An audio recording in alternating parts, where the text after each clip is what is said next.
অন্যান্য শপিং মলের তুলনায় এখানে অনেক কাম এনভায়রনমেন্ট, মানে বাংলাদেশের ওয়ান অফ দ্য বেস্ট একটা শপিং কমপ্লেক্স।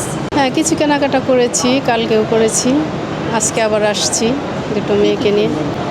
এই সালোয়ার কামিজ মেয়েদের, আমার জন্য শাড়ি অনেকটা সুবিধা হয়েছে। এক সাইডে মানে যে সাইডে ওই সাইডে সৌন্দর্য ভালো।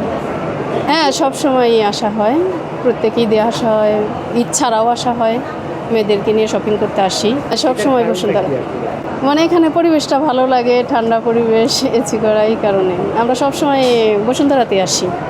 কম্পেয়ার বলতে এখানে ওয়ার্ম অ্যান্ড কাম এনভায়রনমেন্ট, এখানে এনভায়রনমেন্ট খুবই ভালো লাগে। আর বসুন্ধরা আমরা ছোটোবেলা থেকে যেহেতু আসা যাওয়া করি, তো এখানে ড্রেসগুলো অন্যান্য শপিং মল থেকে কোয়ান্টিটি বা কোয়ালিটি থেকে অনেক ভালো, এর জন্য এখানে আসা হয়। আর এবার আমাদের শপিং করতে অনেক লেট হয়ে গিয়েছে, তো এখন মানে আমরা শপিং করছি।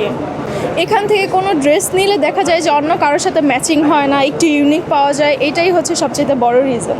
স্পেসিফিকভাবে এটা আলাদা আলাদা রাখার কারণে আমরা আসলে মেয়েদের যে সাইডটা, ফিমেল সাইডে আমরা যে আমাদের ইচ্ছা মতো শপিং করতে পারছি, ছেলেরাও ওদের সাইডে যে ইচ্ছা মতো শপিং করতে পারছে, যার কারণে আমাদের সময় ইভেন আমাদের যে ক্লান্তিটাও কমছে।